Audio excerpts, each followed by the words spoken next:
Trevor, the traction engine, was enjoying his work in the vicarage orchard. Birds were singing and apples were ripening on the trees. It was a lovely day. Hello, Trevor, said James. You look as bright and cheerful as my red paint. Oh, I am, replied Trevor. What's that noise? It's the bees, laughed Trevor. They're all in these boxy things called beehives. I'm taking them to the station. The vicar says his bees make good honey, and he's giving some of them to his friends. Just then, Boko, the diesel engine, hummed in. Take care, you two. Don't make the bees angry. They might sting you. James didn't like being told what to do by a diesel, and he buzzed away. Goodbye, Trevor, called Boko, and set off to see Duck at the next station. Bill and Ben, the tank engine twins, were busy arranging cars, but they scampered off when they saw Boko. I remember the first time I met those two, laughed Boko. They nearly made my eyes pop out. Edward soon put a stop to their games. Edward is the only one who can keep Bill and Ben in order, chuckled Duck. I sometimes call them the bees. A good name, replied Boko. They're terrors when they start buzzing around. James bustled in. What's that, Duck? Are you afraid of bees? They're only insects after all, so don't let that buzzbox diesel tell you different.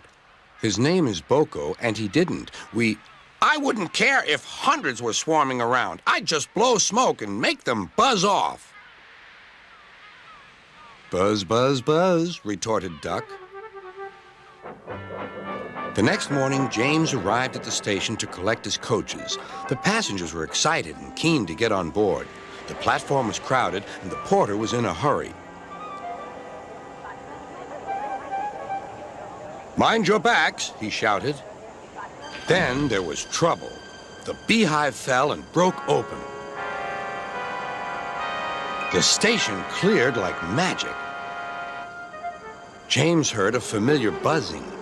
The bees were too cold to be cross, so they buzzed around the fireman, hoping he'd mend their hive. But he didn't understand, nor did his driver, so the bees turned to James. His boiler was nice and warm. Buzz off, hissed James. One bee burnt his foot. Ooh, ooh. The bee thought James had burnt him on purpose.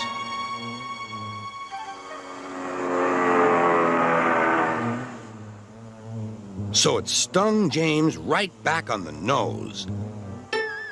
Eee! Whistled James. He had had enough. So had his fireman and driver. They didn't notice till too late that they had left all their coaches behind. They tried everything to get rid of the bees. First, they spun on the turntable, but to no avail. They tried washing them off, but the bees clung harder to James's warm boiler. Then they tried smoking them off by going through a long tunnel, but still the bees wouldn't go away. It's no good, James, said his driver. We'll just have to go back to the orchard and fetch another hive. James's reply was drowned by the sound of buzzing. The vicar was waiting anxiously for James. When he arrived, the bees swarmed straight into their new home. Come on, James, said his driver. What you need now is a good hose down. Later that evening, James was resting in the shed when the vicar came to see him.